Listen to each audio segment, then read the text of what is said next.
Good morning, y'all, and welcome back to week 4 of eLearning with Coach Straley. I just want to first thank all of you who were able to get your job search assignment turned in on time. Thank you for that. For those of you who have not turned it in thus far, you need to make sure you get that to me because there are currently 0 sitting in the gradebook for you. So make sure you get that done and turned in to me. Once I have it, I can change your grade in the gradebook. Now, moving forward, so we did job search last week. Now we're going to do the next step in finding a job and trying to get hired, and that would be the application process. All right, so this job unit, like I said before, is the most beneficial unit that we're going to have in the class. So you being able to search for jobs online, and now you need to be able to apply for jobs. Now, normally in the actual class setting when we're in school, I would have you do practice applications so that way you could see some paper-based and then some electronically based. But since we are doing remote learning, we'll be doing just one application, and that'll be the one grade that you'll get this week. All right, so if you look at our plan for the week, Monday through Thursday, since Friday is a holiday, there's no work expected of you on that day. So just Monday through Thursday, you're going to fill out the application. All right, it shouldn't take you too long. And then just make sure that you complete it. It is a Google form. So once you click submit, I will have access to it and access to your answers. You will not have to click anything on Canvas. Okay. So if we go to your modules, all right, for our class, so I'm currently logged in as student view, so this is exactly what you will see. I'll come down here to modules, and then I'll scroll down to week 4, and then you'll also see I added a new link for the job unit. Okay, the job unit is dealing with Fresh and Fit, which is a company that I created, and I'll talk a little bit more about that here in a little bit. Click on week 4, it'll take you directly to your notes. Now it doesn't show up on here for me because this is an invalid student, but this is what you would see. And I actually want to go through these with you right now because they are beneficial to you. All right, so job unit wise, it will consist of 6 different items for the next 6 weeks, actually 5 weeks, because you did the first one last week. So job search was last week. General application form, that will be this week. Cover letter will be your next week. Next one will be resume. Next one, interview prep questions. And then that final week in the job unit will be your interview, where I will send out a list of times for you to pick from, and you will have a Zoom interview with me. All right. Now, application forms.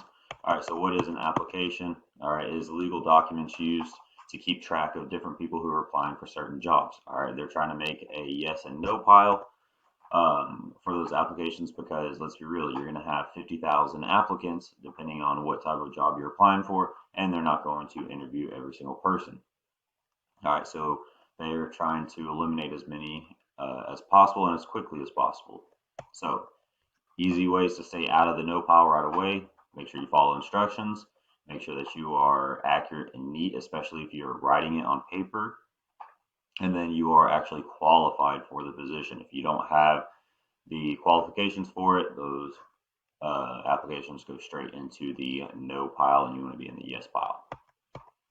All right, so why is an application form so important? It is your first impression, especially whenever you have not met anyone, you're doing everything online.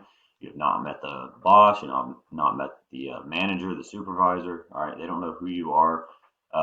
They're just trying to judge you based on your qualifications, what you've put on the application. So make sure that you are taking your time on it and putting everything that needs to go on the application. So if you're filling it out on paper, make sure you fill it out there at the location. That way you can turn it in directly to the manager, to the supervisor, whoever's in charge. That way you can shake their hand and kind of get to know them a little bit before you leave the store. Okay, and you run the risk of not losing it. Make sure that you are reading the instructions completely. So if it says put your last name first, make sure you put your last name. Don't put your first name, then last name. Okay, read the instructions properly. So make sure whenever you are filling it out, all right, list the specific position that you're applying for. All right, don't just leave it blank. They want to know what you're applying for. So if you're trying to be a cashier at Walmart, make sure you put cashier. All right, if you leave it blank, they don't know where to put it. All right, make sure you answer everything honestly and completely. Don't leave anything blank.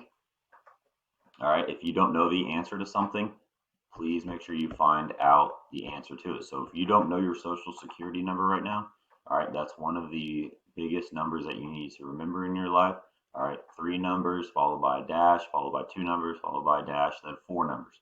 Okay, so make sure that you know those 9 numbers. All right, and you don't have to actually carry around your social security card. All right. If it does not apply to you, make sure you put N/A for not applicable. All right. So there are some questions that will ask, do you have military experience? All right. None of you have military experience, so please make sure that you put an A for those. Make sure you don't abbreviate uncommon words. All right. So Texas is a common word. All right. So you can put TX. That's perfectly fine. Independence High School is not common. All right, so you don't want to put IHS because if you apply for a job down in Houston, for example, and you put IHS, they don't know exactly where that's at. All right, so please make sure you spell out uncommon words, and then common words you can abbreviate. If it asks for your signature, make sure you sign it and then proofread it before you turn in because you don't want it to have a bunch of mistakes on it. All right, if you mess up on it, please make sure you can ask for another one that's perfectly fine. All right, but don't just scratch it out and then hope that's okay. All right. References. Okay, some applications ask for it, some don't, but you want to make sure if you have references on there, they need to be unbiased adults. Okay, keyword, they're adults. All right, that can speak positively about who you are. Do not use your family members. Do not use your grandma. Do not use your aunt, your uncle, your mom, your dad. All right, no family members. Okay. Best options for this would be your teachers, counselors, past employers. All right, so if you've worked before, you can put your manager or boss right there. Biggest thing, don't put anybody who's going to speak poorly about you. Okay, and then always ask for permission prior to submitting an application. So if you want to use somebody for your reference, call them, say, hey, do you mind if I put you down on here? If they say yes, awesome, put their name down. That way they can be contacted. You don't want them to be blindsided if you just put their name down and company calls them, say, hey, so and so put you down as a reference, and then that person's caught off guard. Okay. Now you'll see work experience on an application as well. This is where any previous paid jobs have come up. So if you have done any work before, maybe you've babysat, maybe you've mowed lawns, maybe you've worked at Freddy's, Target, wherever. If you've gotten paid for jobs like that, then you need to make sure you put that under work experience. All right.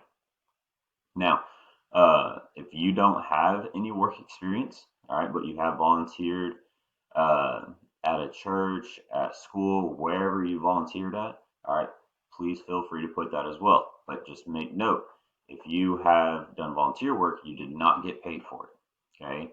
Now, if you don't have either of those, either work where you've gotten paid or volunteer work, all right, I would suggest that you start changing that because that would be another option to set you apart from other people.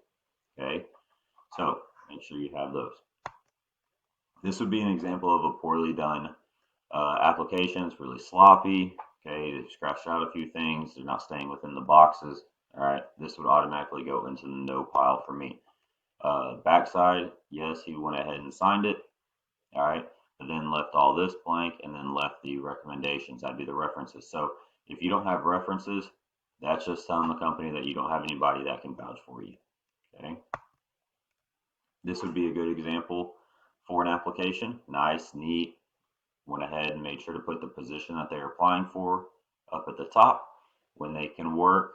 All right. They didn't put anything in here for NA for not applicable. All right. But when going down this, that's pretty self-explanatory that they're not allowed to work or not able to work during those times. All right. All right. So we'll move forward to the final part. All right. So fresh and fit. All right. This is what you're going to be using for the rest of the job unit.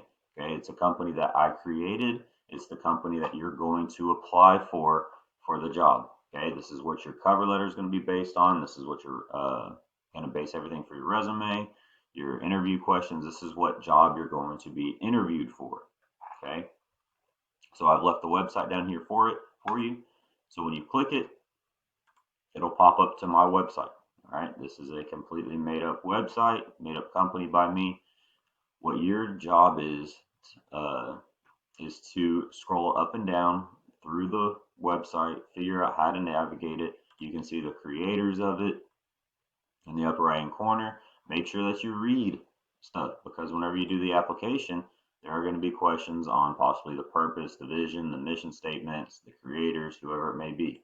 Okay, I've got fitness classes here. So a little background behind Fresh and Fit. It is a fitness based store slash gym. Okay, we've got a nice restaurant on site. We've got clothing on site. We've got fitness class, a gym completely inside of it. So it's a really awesome company they created. And so you just need to make sure that you are scrolling through everything to find out where the application is on here. Okay, so on this website, you will go on here and you'll find the application for it, and these are the positions that are available at Fresh and Fit. So you've got front desk worker, you've got clothing associate, you've got personal trainer, and you've got restaurant worker. Okay. Now, somewhere on here is a button where you would apply for Fresh and Fit. Okay. Make sure you scroll down wherever it may be and find it. Okay. Now, once you click it and you find the application, this is what's going to pop up. Okay. So job options are up here, just in case you forget. So host, waiter, personal trainer, front desk, floor supervisor, and clothing associate. All right. Make sure you pick the job that is most applicable to you and that you would be able to get an interview for, because you're the most qualified person for that position. Okay. Make sure you fill it out all the way down. And it's about an 8-page application. Won't take you too much time. And then once you fill that application out, you click submit, you're done. All right. So make sure, take your time. Like I said, scroll through everything. Okay. Career opportunities. You've got all the different stuff right here telling you what's available, and then possibly the application button down at the bottom. All right. But just apply for it and you'll be done. All right. So hopefully this video made sense to you. If not, please reach out to me if you have any questions, and then I'll help you from there. All right. Y'all have a great week, and I'll see you next week.